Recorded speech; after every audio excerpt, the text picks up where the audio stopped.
কখনো কখনো নিজে নিজে ভাববে, কে তোমাকে এত সুন্দর সৃষ্টি করলো? দুনিয়ার কে কি বলবে ওটা দেখে আমার লাভ নাই। আমাকে যিনি সৃষ্টি করেছে তিনাকে রাজি করা, তিনাকে খুশি করা, এটাই হলো আমাদের প্রথম কাজ।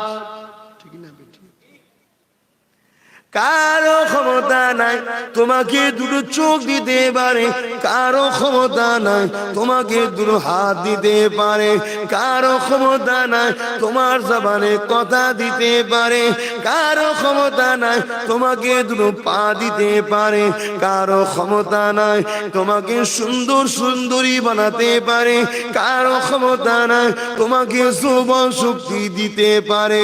এ যুবক যুবতীরা, এ আমার ভাই বোনেরা, আল্লাহ ছাড়া অন্য কোনো ক্ষমতা নাই তোমাকে এক সেকেন্ডের জন্য বাঁচিয়ে রাখতে পারে। তাহলে সেই আল্লাহ যাতে রাজি, সেটাই আমাদের করা সর্বপ্রথম দরকার, ঠিক না বেঠি? শুধু মুখে বললে হবে না, করতে হবে। চেষ্টা করো, চেষ্টা করতে করতে একদিন ফসকে যাবে, আবার চেষ্টা করো, দুদিন, 3 দিনের দিনে দেখবে আল্লাহ করে তুমি ঠিক খারাপ থেকে ভালো দিকে ফিরে আসছো। চেষ্টা না করলে হয়?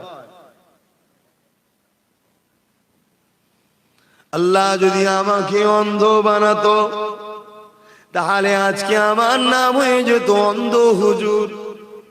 কি লোক বলতো ফুরফুরা থেকে সেই কানা হুজুরটা আসবে। বারেক আল্লাহ দুটো চোখ দিয়েছিল, তা তোদেরকে দেখতে পাচ্ছি। কে আমার ভাই কেমন মহব্বত করে না করে একটু দেখলো তো বুঝে যায় রে বাবা। এ যুবকেরা, আল্লাহ যদি দুটো চোখ না দিত আমার আব্বাকে কখনো দেখতে পারতাম না, আমার মাকে কখনো দেখতে পারতাম না।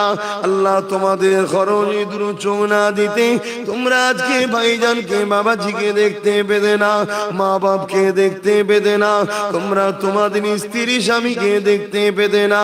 বাপেরা, ভাইরা, মায়েরা, বোনেরা, আল্লাহ বা কত বড় নিয়ামত যিনি দুটো দিয়েছে, সেই আল্লাহ শুকরিয়া আদায় করে তোমার আমার উচিত তো আল্লাহ ভাই চোখ দিয়েছে কি জন্যে?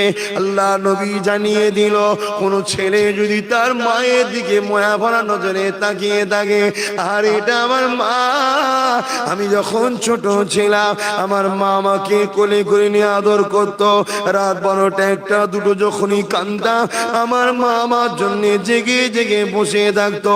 আমি যখন বিছানাতে পেশাব করে দিতাম সব কাপড়গুলো ফিরে যেত, আমার মা আমাকে বুকের উপরে শুইয়ে রাখতো।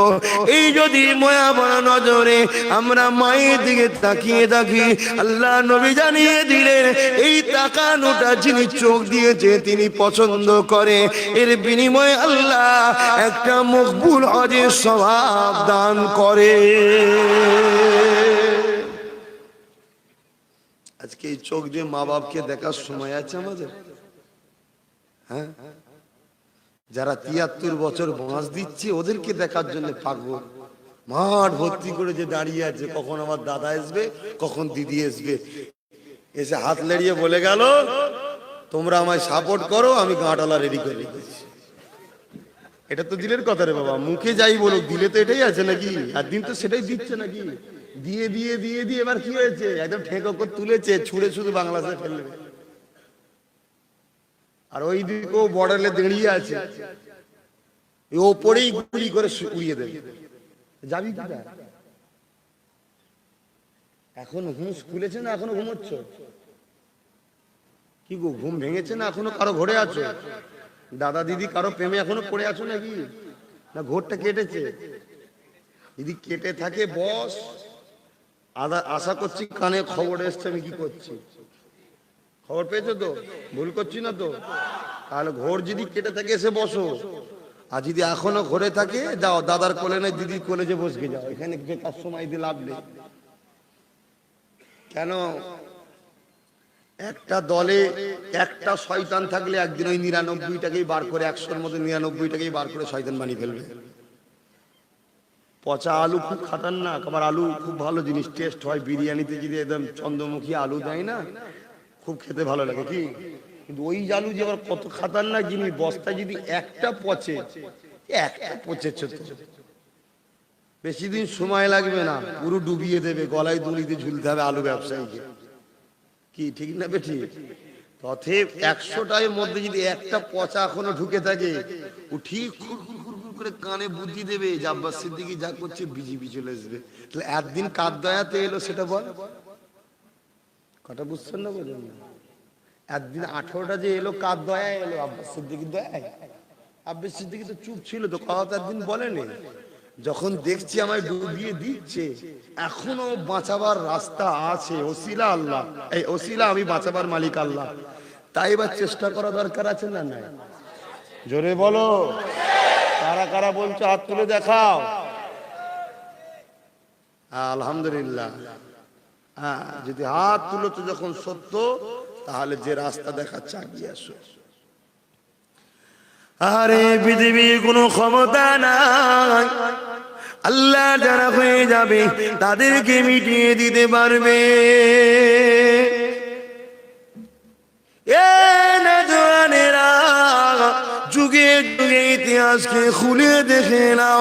হ্যাঁ, কিছু মানুষ কুরবানি হয়ে, কিছু মানুষের জীবন চলে যায়, কিছু মানুষ শহীদ হয়ে যায় সত্যকে জিন্দা করতে গিয়ে, কিছু মানুষের জীবন কুরবান হয়ে যায় নাইকে জিন্দা করতে গিয়ে, কিছু মানুষ শহীদ হয়ে যায় অসহায়কে বাঁচাতে গিয়ে, কিছু মানুষের জীবন চলে যায়।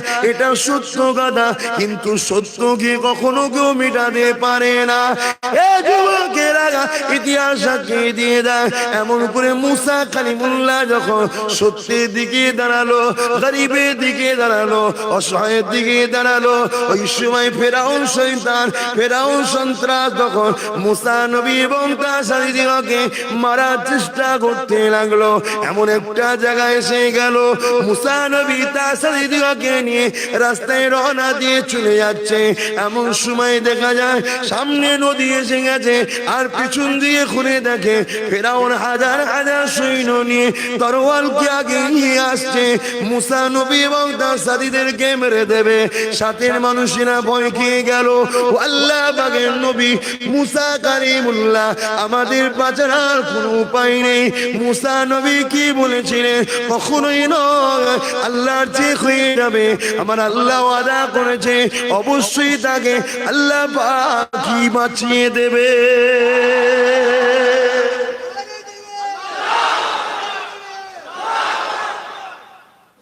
অতএব ঈমানদার যে হয় সে কখনো ধৈর্য হারা হয় না। হ্যাঁ, একটা আইন পাস করেছে সিএএ, মুসলমান ছাড়া সবাইকে নাগরিক দেবে বলছে। ভয় খাবার কিচ্ছু নেই, ভয় খাবার কিচ্ছু নেই। তবে ঈমানদার হতে হবে, ঈমানদার হলে ভয় খাবার কোনো ব্যাপার নেই। ঈমানদারকে ইচ্ছা করে নামাজ কাজা করবে না, নাচারে হয়ে যায় আলাদা কথা। ওই কিলাবে বসে আছি, নামাজ হচ্ছে, ঠিক আছে, হচ্ছে, হোক না, ও ঈমানদার নাকি? ওর কি ময়া দয়া নেই? যাহারে আমার মালিক যে বাঁচিয়ে রেখেছে, চ তাকে যে একটু রুকু সেজদা দিয়েছি আবার বসবো খুনি, সময় তো আছে। আজকে সেই যদি আমার বিছানায় ফেলে রাখতো, আমার যদি রোগে ফেলে রাখতো, তাহলে আমার এই মর্দানি সব শেষ হয়ে যেত। নাচারে ঘুম ভাঙেনি, ফজর বেলা কাজে ছিল, গাড়িতে ছিল, নাচারটা আলাদা জিনিস। ওই খেলার নামে বাহানা দেবেন না যে না খেলতে নেমেছিলাম, নাচা, পার্টি অফিসের মিটিং এ গেছিলাম, পার্টির মিটিং এ মাঠে বসছিলাম, সরে গেলেই দিদির মুখ দেখা বন্ধ হয়ে যাবে, এইসব নাচার দেখাবেন না। কথা বুঝছেন না, বোঝেন না? তাহলে আমাদের কাজ কি ঈমানদার হওয়া। ঈমানদার যে হবে তার কোনো টেনশন নেই। মুসা নবী বলেছিল কখনো নয়, আমার আল্লাহর ওয়াদা কখনো মিথ্যা হতে। কি করেছিলেন আল্লাহ? ওই যে নদী, থাক ভাই আর ঘাটাঘাটি করেন, ওই যে নদী নীল নদ পড়েছিল, বিশাল তুফান চলছে, ওই নদীর দিকে যখন আবার তাকালেন, মুসা নবী দেখতে লেগেছে বিশাল একটা চওড়া রাস্তা, দুদিকে পানি একদম দিয়ালের নাই দাঁড়িয়ে আছে। জোরে বলুন সুবহানাল্লাহ। স্বাভাবিক পুকুর, নদী যাই বলেন না কেন পানি ছড়িয়ে গেলে শুকায় না, একটু ভিজে কাদা মাথাও থাকে, কিন্তু পুরো শুকনো খড়খড়ে প্লেন একটা রাস্তা পানি। ফেরাউন বলছে যখন এসেছিল, ফেরাউন বলছে এত সুন্দর রাস্তা এই এলাকায় কে করলো? তাহলে এই রাস্তা এক মুহূর্তের মধ্যে পানিকে দুদিকে দাঁড় করিয়ে দিয়ে একটা সুন্দর রাস্তা এক মুহূর্তের মধ্যে কে বানিয়েছিলেন? চিৎকার দিয়ে বলে সেই আল্লাহ আছে তো? ক্ষমতা কি কমে গেছে? তাহলে ইমানদার ভয় কিসের? তবে ইমানদার ভুল করে না, ভুল করেছে বলেই জালিম এসছে।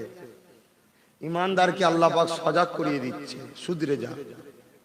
দেখবেন যে যাকে ভালোবাসে তাকে কখনো কখনো স্মরণ করিয়ে দেয় কথা, ঠিক না বেটি? তার রোগ দু ধরনের হয়। যখন ইমানদারের রোগ হয়, ইমানদার দেখবেন আরো বেশি বেশি করে আল্লাহকে স্মরণ করে। তো ইমানদারের জন্য রোগ হওয়াটা গজব নয়, রহমত। বলুন সুবহানাল্লাহ। আমরা রোগ হলে মন খারাপ করে দরবুকা কোথায় গেলে, রোগ হওয়া ইমানদারের জন্য রহমত।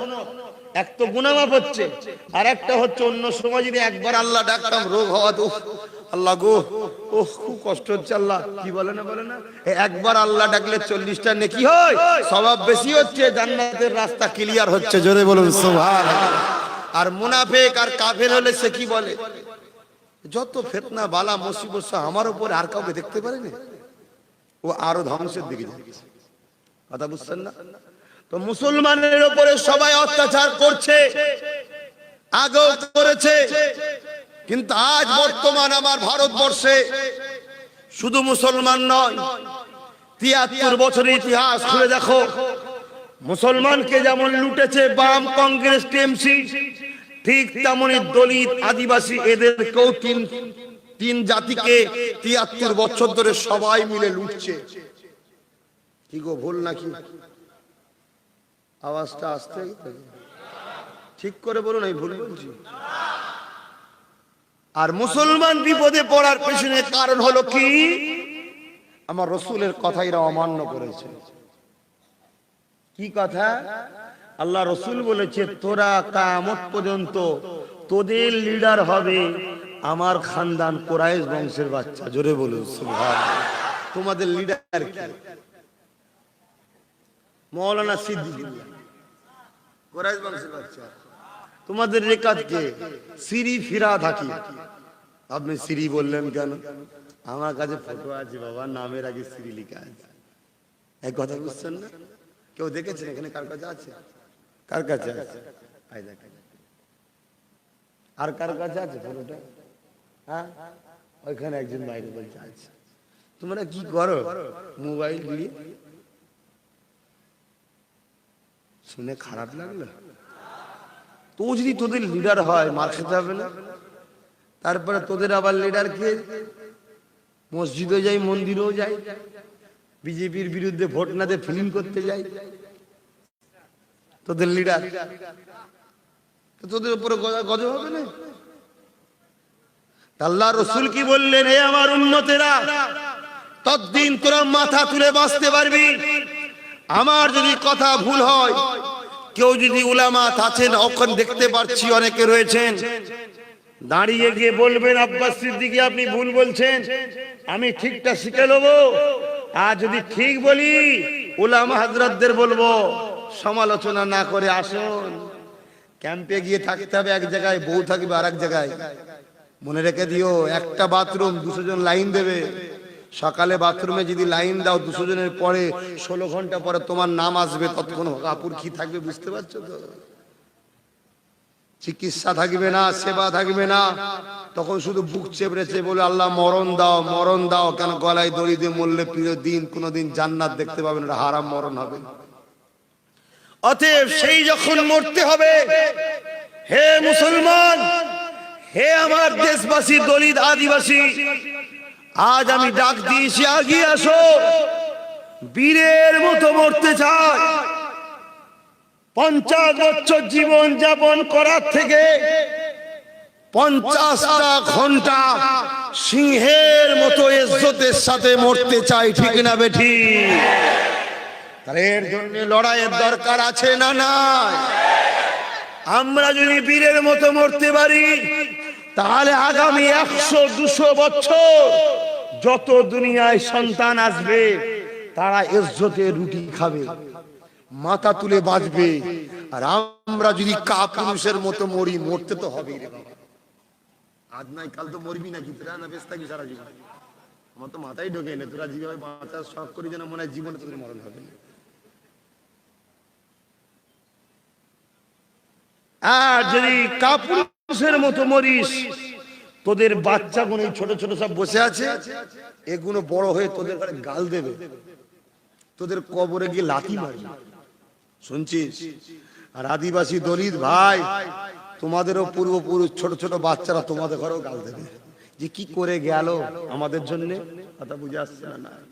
অতএব দিন এসেছে ঘুমিয়ে থাকার আর নয়, আর কোনো বেঈমানের পিছনে দাঁড়াবার নয়, এবারে আওলাদের রসুলের পিছনে দাঁড়াবার সময় এসেছে। এই ভুলটাকে স্বীকার করে নিয়ে আগিয়ে আসো। কি আসবে? হ্যাঁ, আবার তো কালকে কেউ 2000-এর নোট দেখাবে।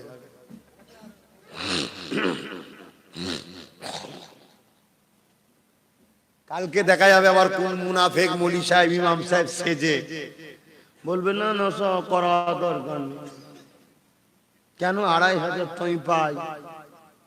কথা বুঝছেন না? হাই রে ফাটা কপালে, 2500-এ বিক্রি করে দিলি ইমান।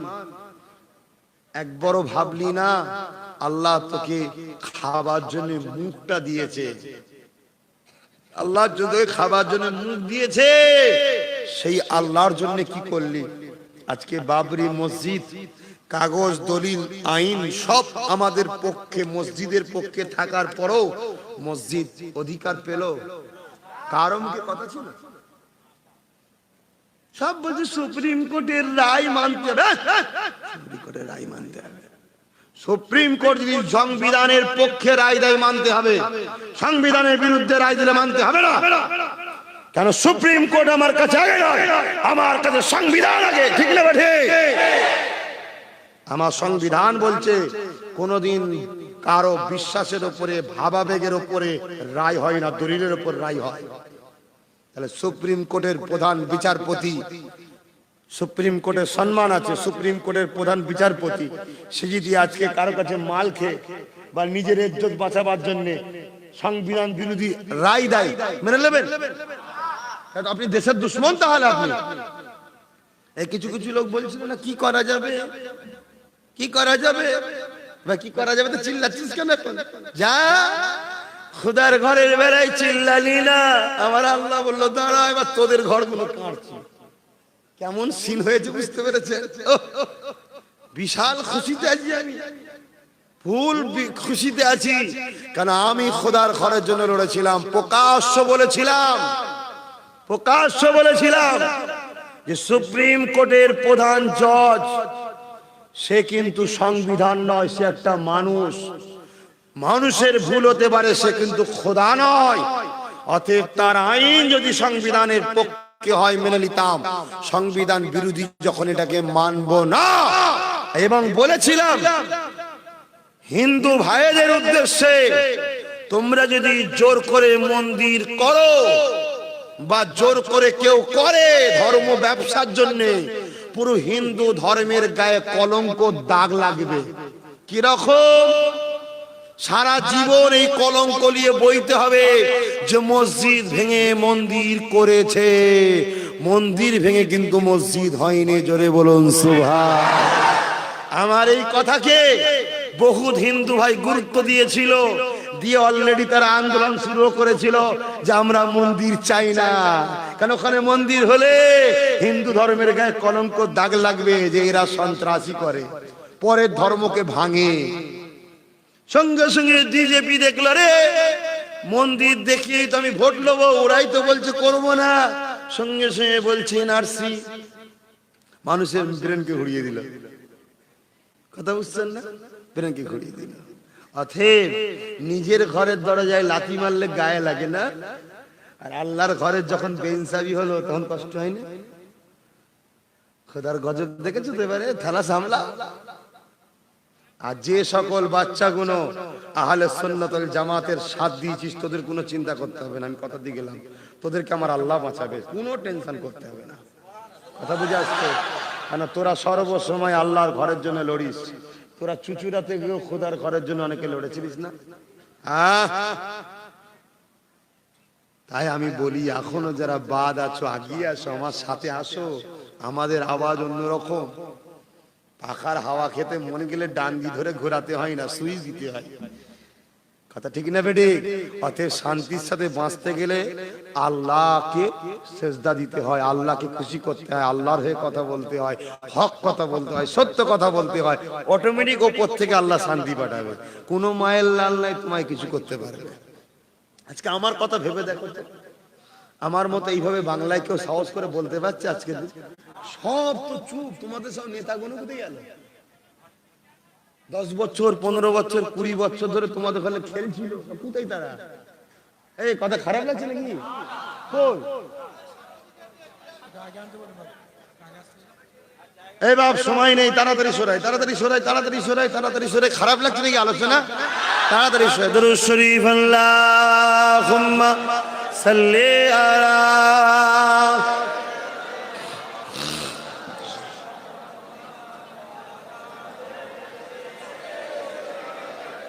সরে সরে সরে সরে, তাড়াতাড়ি তাড়াতাড়ি। দেখি নাই তোমারে কোনদিন, তবু হৃদয়ে অমনি। হে নবী নবীজি আমার, তুমি আছো হৃদয়ের গভীরে, তুমি আছো হৃদয়ের গভীরে। ভুলবো তোমায় বলো কি করে? কোরআনের পথ যত খুঁজেছি, হে নবী তোমায় তত চিনেছি। আল্লাহুম্মা সাল্লি আলা।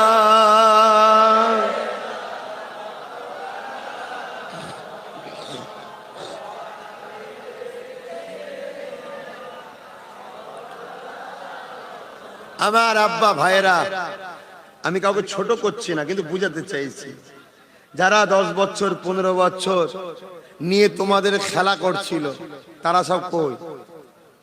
এই শোনো না,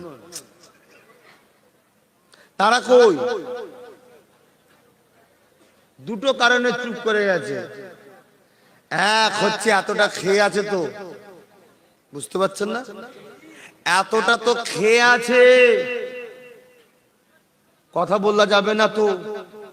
এই তোকে অনেক দিয়েছি, তুই কেন কথা বলছিস? চুপ করে থাক। ও আচ্ছা। আর একটা হচ্ছে তাদের মূল টার্গেট ছিল এই কমকে বোকা বানাবার।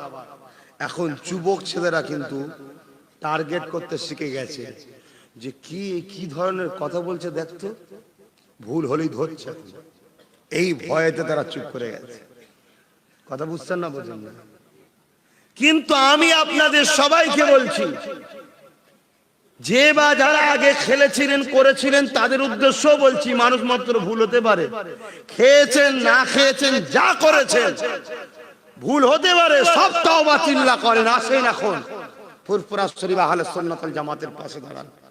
আসেন, আপনাদেরকে খুলে আম দাওয়াত দিচ্ছি, সম্মান ইজ্জতের মর্যাদার জায়গা দেবো।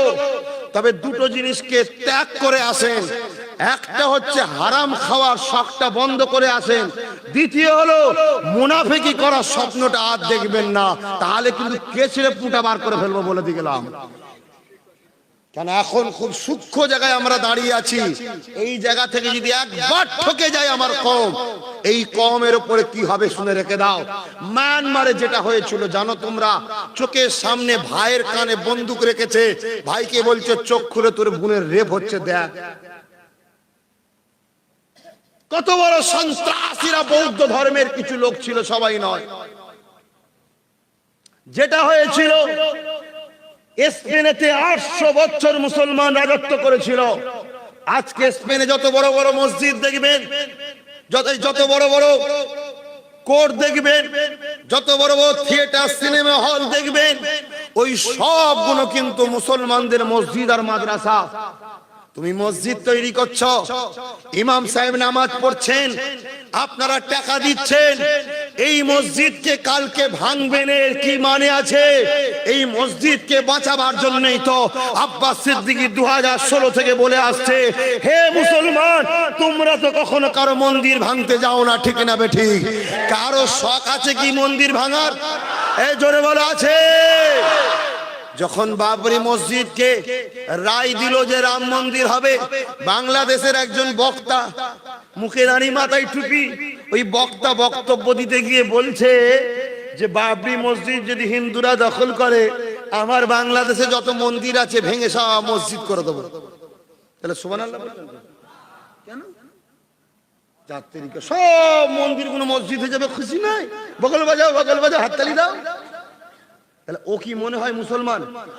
ও আমার জাতে শেষে আমাদের ঘরে ফাঁসিয়ে দিল, এমন একটা কথা কমেন্ট করলো। দেখা যাবে ওই কথাটাকে বলার জন্যই মুনাফেক বা সন্ত্রাসরা ওকে হয়তো 2 লাখ টাকা দিয়েছিল, যে তুই শুধু ফাঁস করে কথাটা বলে দিবি, তারপরে তোকে ট্যাকেল করে দেবো, ওই কথাটাকে সামনে রেখে দেশ মায় ঘুরিয়ে দেবো, দেখো মুসলমানরা মন্দির ভাঙার কথা বলছে। এই হতে পারে না? তাহলে এই জায়গায় হিন্দু ভাইদের উচিত বুঝা যে মুসলমান কাকে বলে। দাঁড়িয়ে থাকলে যে মুসলমান হয়, রবীন্দ্রনাথ ঠাকুর তো ডবল মুসলমান, আমার থেকে বড় বড়। পাগড়ি থাকলে যে মুসলমান হয়, শিখ পাঞ্জাবিদের তো বিশাল বড় বড় মুসলমান। আমি তো এখনো কোনোদিনই পাগড়ি পরিনি, সে বিয়ের সময় একবার পড়েছিলাম। কথা বুঝছেন না? আবার পড়তে গেলে তাহলে আবার ওই দিকে যেতে হবে। কথা আয় দেখ, আবার এইখানে কি বলছে? ওই দেখি মুখটা তোমারই আগে দেবো, দাঁড়াও,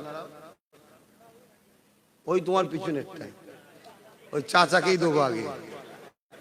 আগে ঠেলা তুমি দুজন সামলাও না, তারপরে আমার ঘাড়ে চাপাবে। খুনি একটালি মাথা খারাপ হয়ে যাচ্ছে সব।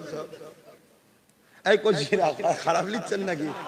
একটুখানি কি করবো, দিন রাত তো চিল্লাতে হচ্ছে, আর দিন রাত নানান টেনশন চাপেলে ঘুরছে। তো তোমাদের ঘাটে পেট হাসি খুশি করছি, কারো আবার ভেতরে কষ্ট হচ্ছে না তো? কেন হুজুরের ছেলেরা হাসলে অনেকের বুক ফেটে যায়। ওরা চাই হুজুর ভিক্ষার বাড়িতে ঘুরবে, আল্লাহর রাস্তায় 1 টাকা দেনা বাবা, আল্লাহর রাস্তায় 1 টাকা। ওরা বিরাট এমন কিছু আছে? আরে আমার নবীর সঙ্গে ধোকা দিয়েছে মুনাফিক মুসলমান, আমার হযরত আবু বকর সিদ্দিকের সঙ্গে ধোঁকা দিয়েছে, সাহাবাদের বিরুদ্ধে হযরত ইমাম হোসেন হুজুরের মতো বাচ্চাকে শহীদ করেছে মুনাফিক মুসলমান। তুমি কি ভাবছো সব মুসলমান আমার পক্ষে? তো ভাইরা আমার, যতক্ষণ না আপনারা মুনাফিক চিনতে পারবেন, ততক্ষণ আপনাদের ঠকতে হবে। আর যেদিন মুনাফিক চিনে ফেলতে পারবেন, সেদিন আপনাদের ঘরে আহলে সুন্নাত ওয়াল জামাতের ছেলেরা যেমন দেখবেন মাথা তুলে বাঁচছে, ওরকম বাঁচতে পারবে।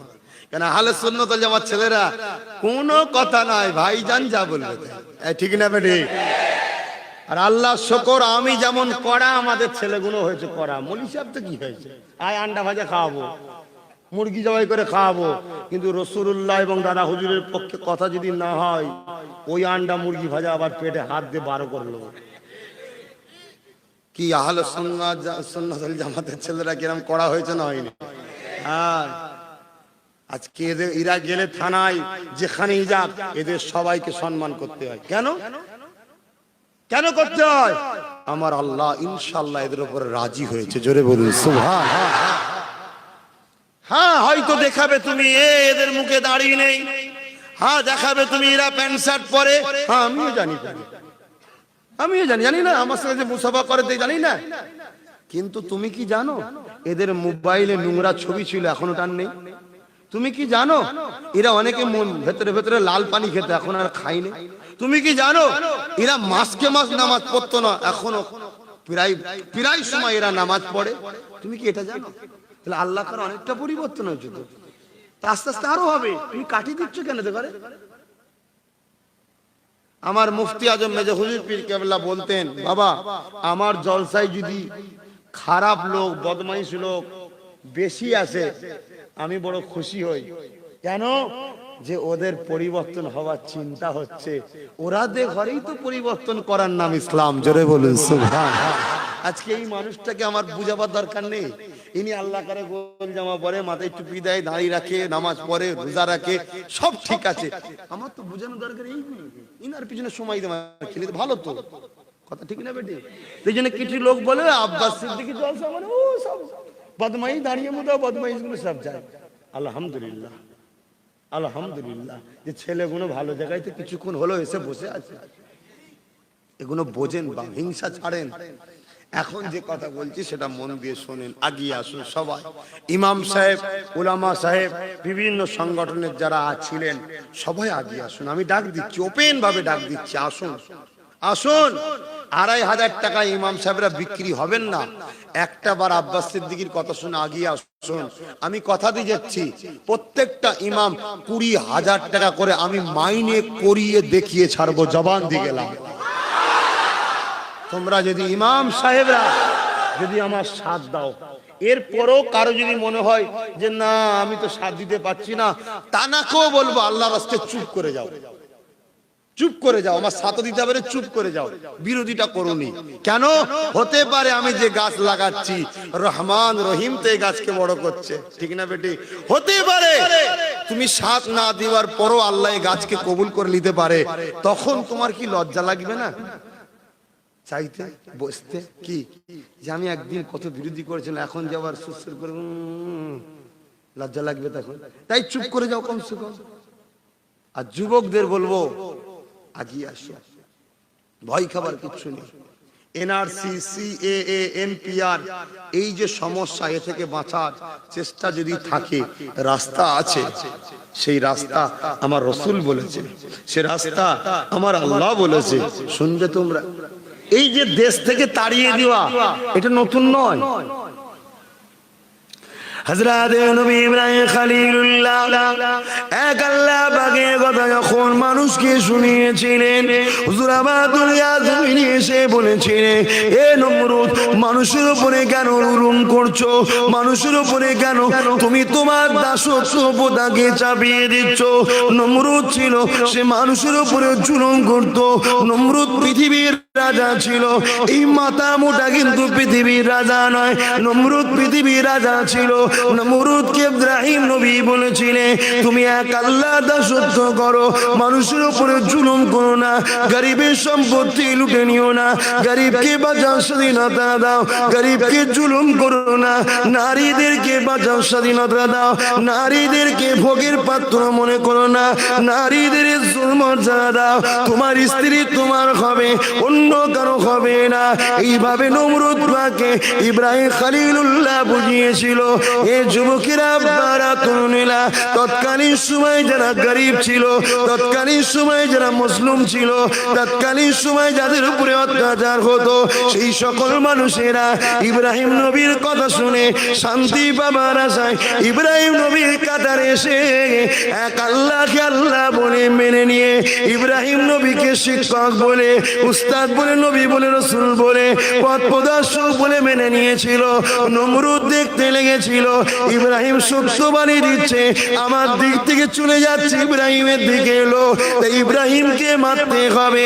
এ যুবকেরা, তরুণীরা বিশাল আগুন তৈরি করেছিল, এত আগুন তৈরি করেছিল ইব্রাহিম নবীকে আগুন জ্বালিয়ে ফেলবে, আগুনের কাছাকাছি যেতে পারছে না। অনেক বড় কথা মেন জায়গা বলছি, তাই এমন করে দুলনা তৈরি করে, চরকি তৈরি করে, দূর থেকে টেনে নিয়ে ইব্রাহিম নবীকে ফেলে দিল। আমার আল্লাহ কি জানিয়ে দিয়েছিলেন, এ আগুন আমার ইব্রাহিমকে স্পর্শ করবি না, আমার ইব্রাহিমের জন্য ঠান্ডা হয়ে যা, এমন ঠান্ডা হয়ে যা আমার ইব্রাহিমের যেন কষ্ট না হয়। খুব ঠান্ডাতে তো কষ্ট হয়। 1 মাস ধরে আগুন জ্বলেছিল, আগুন ঠান্ডা হয়ে যাবার পরে সবাই খুশিতে আনন্দে, শয়তানেরা চতুর্দিক মধ্যে এসে আনন্দ করতে লেগেছে। ইব্রাহিম মারা গেছে, আমাদের বিরুদ্ধে কথা বলার আর কেউ থাকবে না। আমরা গরিবকে আবার লুটবো, গরিবদেরকে এক করার কেউ থাকবে না। ওই সময় তারা নিজের চোখে দেখেছিল আমার আল্লাহ যাকে মাথায় কেউ মিটাতে পারে না। ইব্রাহিম নবী ওই আগুনের মধ্যে জান্নাতি খানা খেতেছিলেন।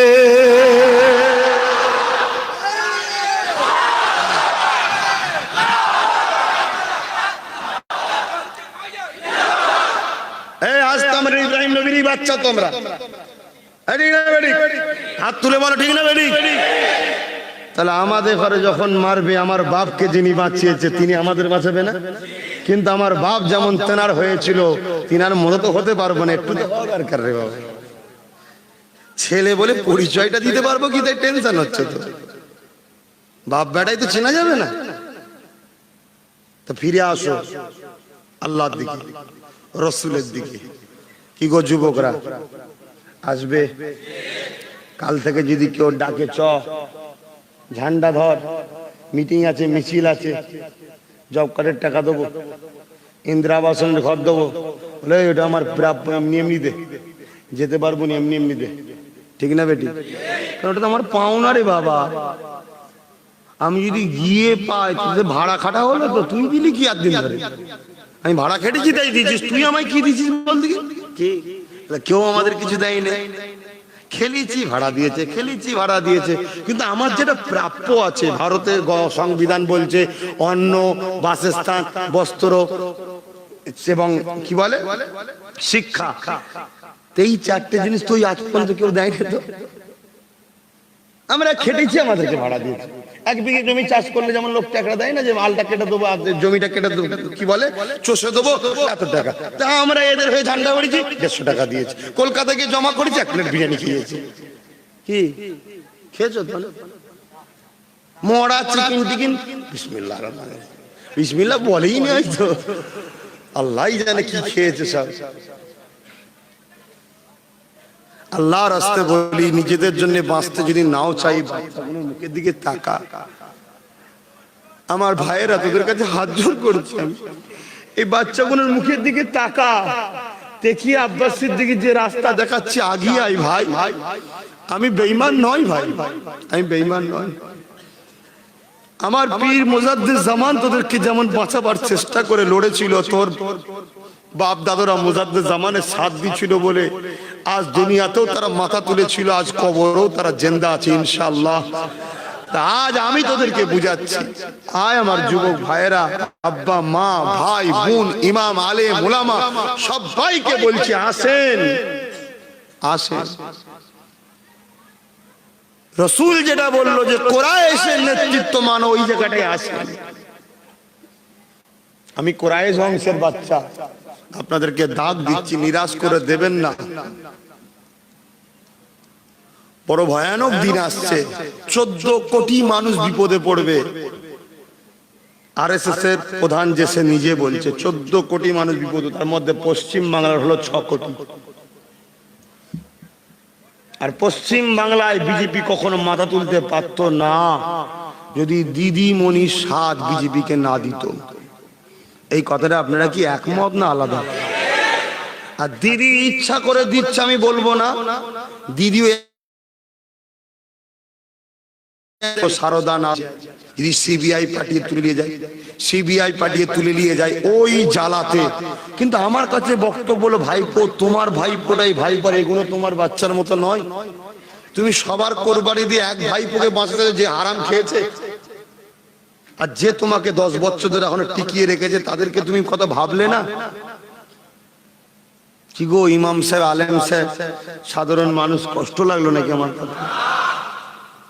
এই জায়গা থেকে যদি বেঁচে থাকতে চাও, তাহলে তোমাদের উচিত হবে, আমি যে রাস্তা দেখাচ্ছি তোমরা এগিয়ে আসো। কি গো আসবে? শোনো, যখন একটা আইন তৈরি হয়ে যায়, একটু বলবো, যখন একটা আইন তৈরি হয়ে যায়, এই আইনকে কখনো রুকার ক্ষমতা, এই বড় বড় ব্যানার তৈরি করে আর প্রেস কনফারেন্সে বসে আর রাস্তায় লোক নিয়ে র্যালি করে কখনো আইনকে রুকা যায় না। আইনকে রুকার দুটো জায়গা আছে, একটা হলো যেখান থেকে আইনটা পাস হয়েছে ওই জায়গাতেই আবার ভোটাভুটি করে আইনটার বিরুদ্ধে লোক বেশি হয়ে আইনটাকে আটকানো। শুনছেন? তাহলে সেইটা করতে গেলে 2024 অপেক্ষা করতে হবে, ঠিক না বেটি? কেন আমরা পাঠিয়েছিলাম 22টা, তার মধ্যে আমাদেরই 22টার মধ্যে 8টা আমাদের ঘরেই ডুবিয়ে দিল বিজেপির সঙ্গে হাত মিলিয়ে। জানেন না 8টা এমপি ভোট দেয়নি, জানেন না? এই 8টা কেন ভোট দিল না? দিদি যদি এনআরসির বিরুদ্ধে হয়, সি এর বিরুদ্ধে হয়, তাহলে একবার তো জিজ্ঞেস করা দরকার ছিল, এই তোরা ভোট দিলি কেন? সেই জায়গায় দিদি কি বলছে, বাচ্চা মানুষরা বুঝে উঠতে পারে না। আপনি একটা মহকুমার দায়িত্ব বাচ্চার হাতে দিচ্ছেন, তাহলে আপনি কত বড় ভুল করছেন আপনি ভাবছেন না? হ্যাঁ, একটা মহকুমার দায়িত্ব একটা বাচ্চার হাতে দিলেন, তখন ভাবলেন না এরা বাচ্চা? দ্বিতীয় নম্বর কথা হচ্ছে, ঠিক আছে মেনে নিলাম, বাচ্চা ছেড়ে দেন, মাফ করে দিলাম, যান ঠুকুরি হয়েছে, ভুলেছে, মাফ করে দিলাম। আপনি কি করছেন? না আমি বড় বড় ব্যানার দিচ্ছি, এনআরসি করতে দেবো না। আইনটা কি আপনার বাবা কালী সম্পত্তি নাকি? হ্যাঁ, আপনি বললেন হয়ে গেল। আপনি ব্যানার টেঙে লাখ লাখ কোটি কোটি টাকা খরচ করছেন, আইন কোন রুখতে পারবেন? আইনকে রুখতে গেলে দ্বিতীয় জায়গাটা হলো সুপ্রিম কোর্ট যদি চাই রুখতে পারবে। কে? Supreme court. তাহলে বাংলার অভিভাবক আমি না দিদি? জোরে বলুন। আপনারা তো আমাকে অভিভাবক করেননি, দিদিকে করেছেন। তাহলে আপনাদের উচিত তো দিদিকে জিজ্ঞেস করা যে আপনি সুপ্রিম কোর্ট গেলেন না কেন? জিজ্ঞেস করেছেন? কথা বলুন, জিজ্ঞেস করেছেন? কেন আপনারা জিজ্ঞেস করেননি? আপনাদের মা বোনের ইজ্জতের দাম নেই?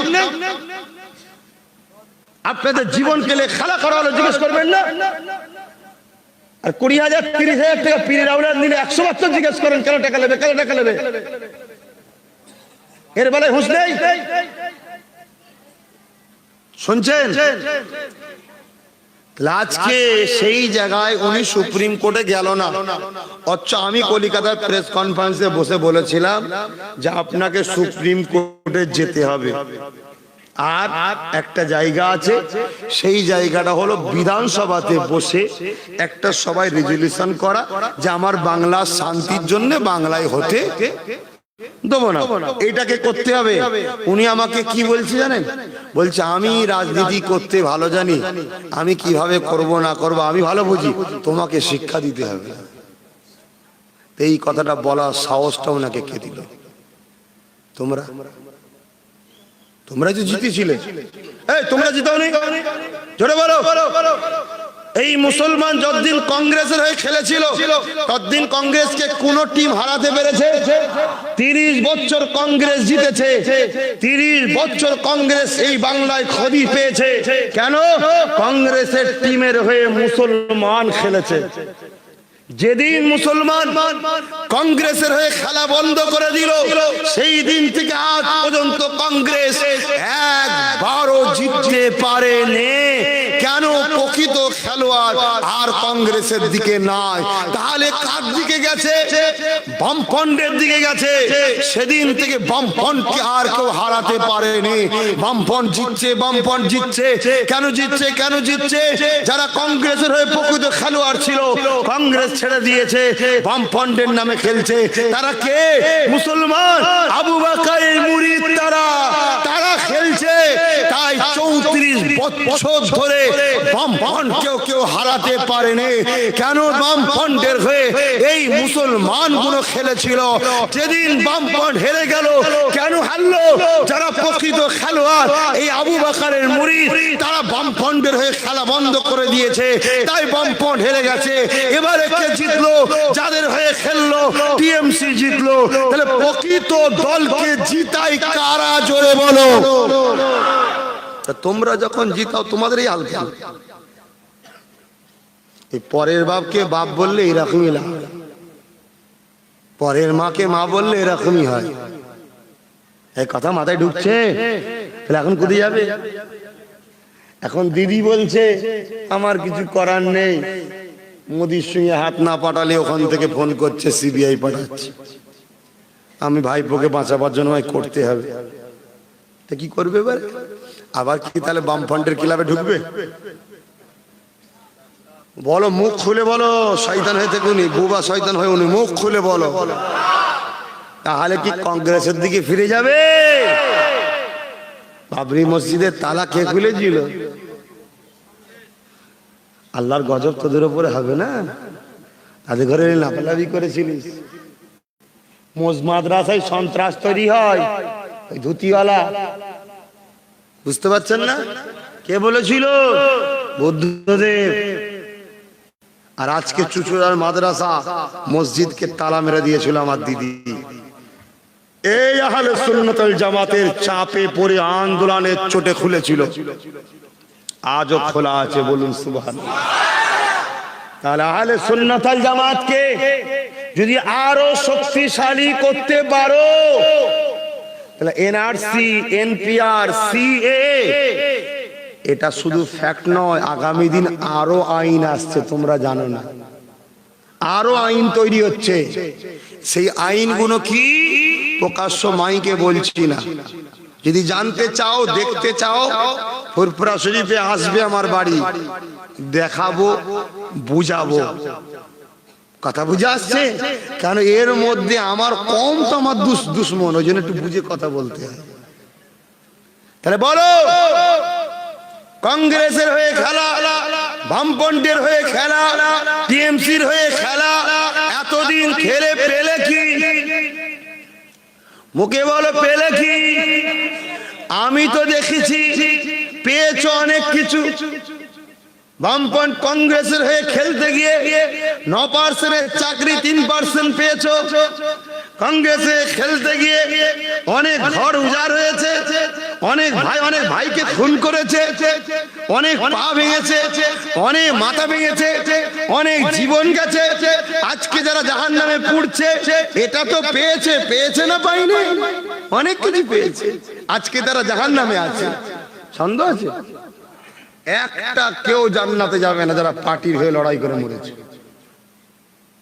যদি কোন পৃথিবীর মুফতি ফতোয়া দেয়, তাকে জুতো স্যান্ডেল পিটিয়ে পিটিয়ে তার মুখ ছিঁড়ে ফেলবে। শুনছেন? একটা কেউ জান্নাতে যাবে না। তাহলে কত জাহান্নামী হয়েছে বুঝতে পারছো?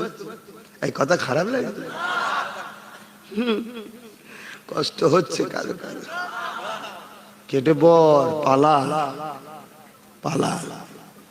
যেমন বামফ্রন্টের মিটিং এ টিএমসি যায় না, টিএমসির মিটিং এ বামফ্রন্ট যায় না, তা আব্বাস সিদ্দিকীর জলসায় তোরা আসবি না। যারা দাদা হুজুরের রাসূলুল্লাহর তারা আসবি, যারা গরিবের তারা আসবি, যারা সত্যের পক্ষে তারা আসবি, যারা অসহায়ের পক্ষে তারা আসবি।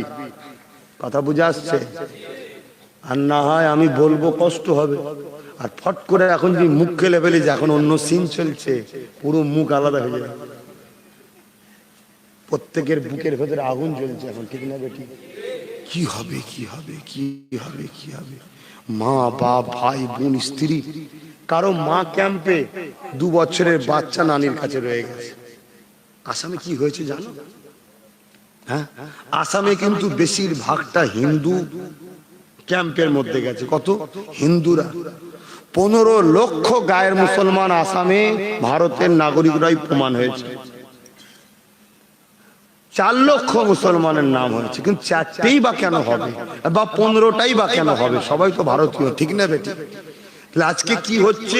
100 বছরের বুড়ো ক্যাম্পের মধ্যে, তার কেউ সেবা করার নেই, তাকে কেউ খাবার দিবার নাই, তার কি জীবনযাপনটা হচ্ছে? হ্যাঁ, 100 বছর আগে সে এসছে, কোনো কারণে তার নামের একটু বানান ভুল হয়েছে, কোনো কারণে তার একটুখানি কোনো কাগজ হয়তো বন্যা বা ঘর পুড়ে গেছে, দেশ স্বাধীনতার আগে থেকে আছে, 100 বছর বয়স, তারপরেও তাকে বলছে যাও। তাহলে এই মোদি অমিত এরা মানুষ না জানোয়ার? তা এই গুণকে তাড়াতে হবে না? এই গুণ তাড়াতে গেলে তুমি দিদি দেখছো? হ্যাঁ, এ তো 18টা ঢুকিয়ে দিয়েছে, খেয়াল নেই। সামনে তুমি 21-এ যদি চোখ মুজেকে ভরসা করো, যদি সব টালে মিশে যায়, কেমন হবে? এই হতে পারে না, পারে না। বিহারে নীতিশ কি হলো? বিহারে নীতিশের আলাদা দল ছিল না? লাস্টে কি হলো? নিজেকে বাঁচাতে গিয়ে মোদির সঙ্গে মিশে গেল। বাকি সব গুল্লাই যা জাহান্নামে যা, আমি বেঁচে গেলেই হলো। যা, এই কথা ঠিক না বেড়ি? আজকে ভাইপোকে বাঁচাতে গিয়ে কালকে মিশে যেতে পারে তো। কিন্তু তাহলে আব্বাস সিদ্দিকী এই জায়গায় একটা কথা বলছে কি, আমি দিদির পক্ষেও নয় বিরুদ্ধ নয়, দিদিরই সত্যি বাংলা ভাষীকে ভালোবাসে। যদি সত্যি বেশিরভাগ মুসলমানের নাম করে না, এই বলে না, বলে না, এই যে 22টা জিতেছিল যখন 2019-এ, দিদি কি বলেছিল? স্বীকার করেছিল না মুসলমান জিতেছে, বলেছিল না? কিন্তু কত সুন্দর সম্মান দিয়ে স্বীকার করেছিল কি, যে গরু মশাল্লা বাড়াকাল্লা তোমরা গরু, দিদি সার্টিফিকেট দিয়েছে, চিন্তা কিসে? গরুটা যদি মানুষ হতে চাও তাহলে দিদি ছেড়ে আব্বাস সিদ্দিকীর কথা শোনো। থাক থাক, ওকে বাদ দাও, ও তোমাদের থেকে ভালো বুঝেছে। হ্যাঁ, ওকে লেলা বলা মনে করুনি, অসুবিধা ছিল তো, বলবো না বাদ দেবো। এই জলসা কমিটি করে বলবো না বাদ দেবো? তাহলে হ্যাঁ, দেখা করতে গেছিল বলছে। তাহলে আজকে ও যেটা বলছে, আমার বাড়িতে র‍্যাব গিয়েছিল, একটুখানি বলে। বলবো না, আমার বাড়িতে র‍্যাব যাবে তো, কেন উনি তো বলেছিলেন ফুরফুরা তাবিজে আমি জিতেছি। তাবিজের নজরানা দেবে না, ওই নজরানা দিতে গেছিল। ফুরফুরা দুয়ায় জিতেছি, ওই দুয়ার ফজিলাত দিতে গিয়েছিল। 2000-এর উপরে, 1500-এর উপর র‍্যাব রাত 2:15 পাঠিয়েছিল। শুধু রাত 2:15, তখন কোথায় খাবার পাবো বলেন না, যেটু মেহমানদারি করবো নাই করলাম না। ওটা দিনের বেলা গেলে ভালো মন্দ করে এত খাওয়াতুন, আর কোনোদিন যাওয়ার শখ করতেন। রাত 2টোর সময় কোথায় খাবার টাবার পাবো, ঠিক না? তখন তো অনেক রাতের পর, দোকান পাশের সব বন্ধ হয়ে গেছে, বাবুচ্ছি পাবুনি, আর পাবুনি, কাকে বলবো হাট বাজার করলে একটু রান্না টান্না কর, খাওয়াই ভালতারে কি? হ্যাঁ, তা আল্লাহ ভালো জানেন, হলে চুরির টাকা চুরি করতে গেছিল কি, তাও বাকি জানে কি। কেন 30 লক্ষের উপরে লোক গিয়েছিল, ভাবছে 30 লক্ষ যদি 100 টাকা কর দেয়, 30 কোটি টাকা কি।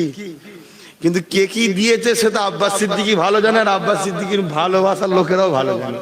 তবে হ্যাঁ, কিন্তু সবাই দিতে গিয়েছিল, কিন্তু সবাই যেতে পারেনি, সবাই মাঠে যেতে পারেন। এর জন্য সমস্যা হয়ে গেছে। কেন প্রথমবার তো আমি বুঝে উঠতে পারিনি ভাই এত লোক যাবে।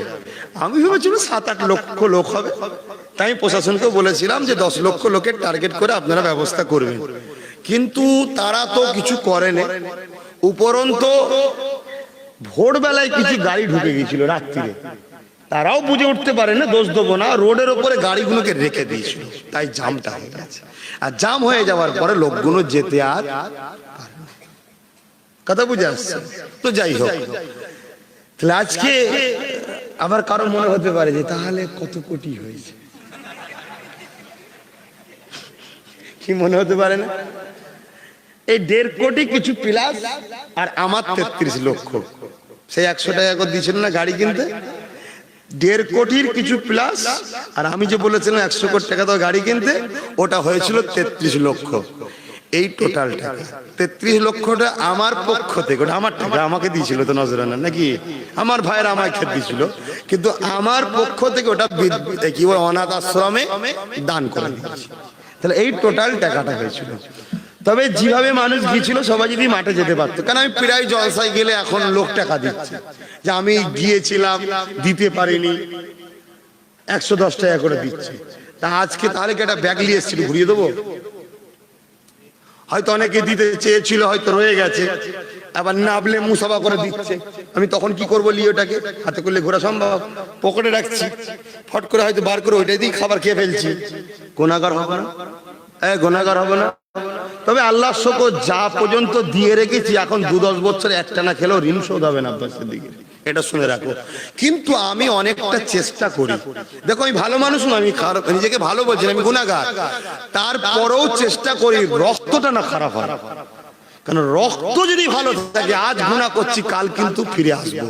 আর রক্ত যদি খারাপ হয়ে যায়, ফিরে আসার লাইন থাকবে না। তো রক্ত দু কারণে খারাপ হয়, একটা জন্মের দিক দিয়ে আর একটা খাবার দিক দিয়ে। তাই আমি ছোটবেলা থেকে খাওয়াটাকে একটু খুব হেফাজত করে করার চেষ্টা করি। আমি তাকলিয়া মাসায় পড়তাম, লোকের বাড়ি ভালো মন্দ খেতে পারতাম, আমি খাইনি। আমি বোর্ডিং এর ডাল আলু খেতাম, এবং এমন আলু খেতাম যেখানে ওই আলুর কলা হয় না, কলার পাশে দেখি কাদা লেগে আছে, ওই সময় দিক কেটে দেখে ফেলেছে, খুঁটরে দেখি ভেতরটা তখন শুকিয়ে আছে। এই খেয়ে আমি বড় হয়েছি। আজকে তুমি আব্বাস সিদ্দিকীর গাড়ি দেখছো, বাড়ি দেখছো, আমি রাসূলুল্লাহর গোলামি করেছি তাই আল্লাহ দিয়েছে। কিন্তু তুমিও কষ্ট করে রাসূলের গোলামি করো, আল্লাহ তোমাকেও দেবে, কেন দেবে না? আল্লাহ কি শুধু আমার জন্য নাকি? আল্লাহ তো সবার, ঠিক না বেটি? তুমিও ভালো হও। আর বিশেষ করে ইমাম ভাইদের বলবো, আপনারা যদি একটু কড়া হন, সমাজ পরিবর্তন হয়ে যাবে। কারণ আমরা তো বছরে একদিন এসে বুঝাই, আপনারা যেভাবে এখানে 365 দিন থাকেন, আপনারা যদি একটু ট্যাকেল করেন এলাকাটাকে ভালো করার জন্য, আমার বিশ্বাস এই মুসলিম সমাজের একটা নবজাগরণ তৈরি হবে। হ্যাঁ জানি ইমাম ভাইরা করতে চায় কিন্তু পেরে উঠতে পারেনি। কেন পারেনি ভাই? সংসার একটা বড় কিন্তু আল্লাহর নিয়ামতি, বড় কিন্তু দায়িত্ব।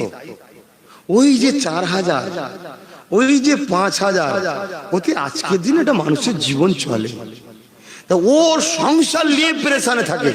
তাই ইমাম ভাইদের বলবো, আল্লাহর হস্তে একটা বার রাসূলুল্লাহর মুখের দিকে চেয়ে, দাদা হুজুরের মুখের দিকে চেয়ে আমি যেটা বলছি একটা বার মন দিয়ে শোনেন আর একটা বার আসেন। আমি তোমাকে 20,000 টাকা মাইনে চালু করিয়ে তোমাকে পাইয়ে দেবো, কথা দিয়ে গেলাম। যে কথা বলছিলাম, তাহলে আজ আমরা বড় বিপদের সম্মুখীন হতে চলেছি। এই জায়গা থেকে যদি ফিরে আসতে চাও, আমার রাসূলুল্লাহর ভাষা শোনো। আমার নবী কি বলেছে বিপদ আসলে কি করা দরকার? আল্লাহ রাসূল বললেন, তোমরা বেশি বেশি করে তওবা করো। কি করা দরকার? তওবা। কিসের জন্য করবেন? নিজে যে অন্যায় করেছি, নিজে যে ভুল করেছি, আর তওবাটা করবেন কার কাছে? আল্লাহর কাছে। তাই এই তওবা করো, আর নামাজের মধ্য দিয়ে ধৈর্যের সাথে সৃষ্টিকর্তার কাছে সাহায্য চাও। শুনছেন ভাই? তাহলে এই মুহূর্তে আমাদের উচিত কি? নামাজ পড়ে নিয়ে ধৈর্যের সাথে, বড় বিনয়ের সাথে, বড় নম্রতার সাথে নিজেকে প্রভুর কাছে গোলাম হিসাবে, দাস দাসী হিসাবে বিক্রি করে দিয়ে, বিলিয়ে দিয়ে, যে মালিক আপনি তো আমায় সৃষ্টি করেছেন, আমাকে মারবে বলছে, আমাকে ক্যাম্পে দেবে বলছে, আমার মা বোনের ইজ্জত নিয়ে খেলা হবে, আপনি ছাড়া এখন উপায় নাই। হ্যাঁ আমি ভুল করেছি মালিক, কিন্তু এই মুহূর্তে আমি নিজের অন্যায়কে বুঝে আপনার কাছে তওবা করছি। আপনি তো বলেছেন যে পৃথিবী পরিমাণও যদি গুনাহ করে একবার কেউ দিল থেকে আমাকে আল্লাহ বলে ডাকে, আমি আল্লাহ সঙ্গে সঙ্গে তার ডাকে সাড়া দিই। জোরে বলুন সুবহানাল্লাহ, আরো জোরে বলুন সুবহানাল্লাহ। আরে আমার আল্লাহ কত দয়ালু। একটা ব্যক্তি 70 বছর ধরে আমার আল্লাহকে কখনো ডাকেনি। সে একজন দেবীর উপাসনা করত, দেবীর উপাসনা করত। সাম তার নাম ছিল। ভুলবশত একদিন সে সামাদ বলে উঠেছে। সামাদটা কার নাম? আল্লাহর, কিন্তু আল্লাহর জাতি নয়, সিফাতি নাম, জাতি নাম একটা আল্লাহ। সামাদ বলে চিল্লে উঠেছে। আমার আল্লাহ সঙ্গে সঙ্গে সাড়া দিয়েছে, লাব্বাইক, বলুন সুবহানাল্লাহ, অর্থাৎ আমি হাজির আছি। তাহলে চিন্তা করুন, 70 বছর ধরে যে লোকটাকে আল্লাহ সৃষ্টি করেছে, খাইয়েছে, বড় করেছে, কোনদিন কিন্তু আল্লাহ তার উপরে নারাজ হয়নি। তাহলে কত ভালোবাসে। সেই লোকটা একদিন ইচ্ছা করে নয়, ভুল করে আল্লাহকে ডেকেছে, আল্লাহ সঙ্গে সঙ্গে সাড়া দিয়েছে। আজ আমার ঘরের যুবক, তোমরা 20 বছর 30 বছর গুনাহ করেছো, কিন্তু আল্লাহকে তো রোজই ডাকো। এবারে যদি ফিরে এসে একটু তওবা করে তার কাছে মাথা নত করে যদি বলো, মালিক সাহায্য করে, ফেরাউনকে যেমন পানিতে চুবিয়ে চুবিয়ে আল্লাহ মেরেছে, নমরুদকে যেমন মশা দিয়ে আল্লাহ মেরেছে, এই শয়তানগুলোকেও আল্লাহ বিভিন্ন কায়দায় ধ্বংস করতে পারে না চিৎকার দিয়ে বলে, কেন দেরি করছো? হুদাকে ডাকছে এদিক ওদিক করছো কেন? কেন এদিক ওদিক করবে? বাম ছাড়ো, কংগ্রেস ছাড়ো, টিএমসি ছাড়ো, সব ছাড়ো, ছেড়ে দিয়ে আব্বাস সিদ্দিকী একটা ক্লাব বানিয়ে তোমাদের ঘরে সেই ক্লাবে ভর্তি করে ওসিলা হিসাবে দুনিয়ায় 44টা প্রার্থী দেবে, বাকিটা জীবনটা আল্লাহর জন্য কুরবানি করতে রাজি আছো? জোরে বলো রাজি আছো? আপনা বাও, সব দিক ছেড়ে দাও। কি গো, কথা খারাপ লিখছ? আমার কি ইসলামে ইজাজত দেয়নি তোমাদের জন্য ভাবা? আমার দাদা হুজুরকে তোমরা মানো না? দাদা হুজুর পীর কেবলা 44টা প্রার্থী দিয়েছিল, তোমরা জানো? শুনে রাখো, বঙ্গীয় উলামাতে, এই বঙ্গীয় রাজনীতিতে উলামাদের অবদান, সেখানে লেখা আছে যখন দেশ স্বাধীন হয়ে যায়, দাদা হুজুর পীর কেবলাকে তৎকালীন সময় গান্ধী বাবু আরো যারা ছিল জিজ্ঞেস করেছিল, ফুরফুরার পীর তুমি কি রাজনীতি করবে? দাদা হুজুর বলেছিলেন না, তবে আমি আবু বকরের পক্ষ থেকে 40টা প্রার্থী দিলাম, এই 40 জন আমার শিষ্য মুরিদদের কিছু হলে বিধানসভায় গিয়ে লড়াই করবে। প্রার্থী কি জন্য ঠিক করা হয়? যেখানে আইন তৈরি হয়, যেখানে বিল পাস হয়, যেখানে কখনো কখনো নিজে নিজে ভাববে কে তোমাকে এত সুন্দর সৃষ্টি করলো, দুনিয়ার কে কি বলবে ওটা দেখে আমার লাভ নাই। আমাকে যিনি সৃষ্টি করেছে তিনাকে রাজি করা, তিনাকে খুশি করা, এটাই হলো আমাদের প্রথম কাজ। কারো ক্ষমতা নাই তোমাকে দুটো চোখ দিতে পারে, কারো ক্ষমতা নাই তোমাকে দুটো হাত দিতে পারে, কারো ক্ষমতা নাই তোমার জবানে কথা দিতে পারে, কারো ক্ষমতা নাই তোমাকে